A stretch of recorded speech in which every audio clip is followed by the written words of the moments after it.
I wanted to take a look at Evgeny Prudnik's technique when forcing someone into a hook. It is very different from a lot of other hook pullers, and of course Prudnik can use any technique that he wants to, but I think that this technique he uses against Artem Morozov is very, very interesting. Notice right off the bat how Evgeny is setting up with his knuckles high, and consider that Artem Morozov is significantly taller than Evgeny Prudnik. You can see how much longer his forearm length is.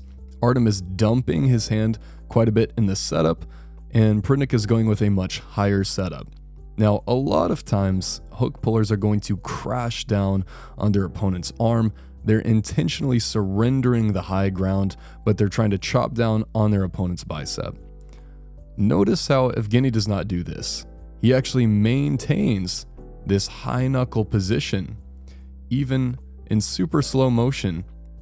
As he turns this match into a hook, his knuckle height barely drops at all. So in a way, he's still rising while he is forcing Artem Morozov into a hook. And this is incredibly difficult for Artem to deal with, because not only is Evgeny Prudnik's cupping super strong, but he's actually making it even better by still rising up and over the top of Morozov. He's protecting his cup by rising. And you can see that this is super effective. Look at how high Evgeny Prudnik's position is now.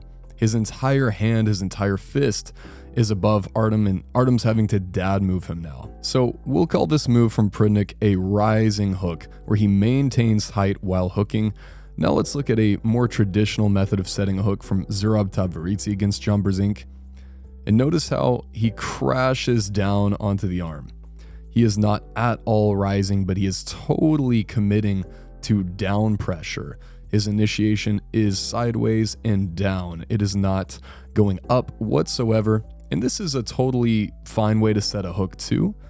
There's nothing wrong with this technique, but I do think that Prudnik's is probably a little bit more perfect. I think that Prudnik's technique probably protects his hands a little bit more so than the technique we see here from Zurab. So once again, notice how right off the go, Zurab is crashing down and he's trying to chop down on Brzenk's arm.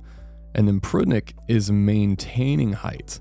He doesn't crash down, but he maintains this high knuckle position even against the 6'5" or 6'6" Artem Morozov. So maybe a good verbal cue if you were trying to figure out how to use Prudnik's technique here would be to punch straight up or do an uppercut. Instead of crashing down on your opponent's arm, it would feel as if you were doing an uppercut while forcing the hook in this lane. So let me know what you guys think about Evgeny Prudnik's technique here. If you think it's better than that of Zurab Tavberidze, I don't know that one is necessarily better than the other. I think they're different tools that you can use in different situations, but I do think that it's really cool that Evgeny Prudnik can maintain height against a taller athlete while forcing him into a hook.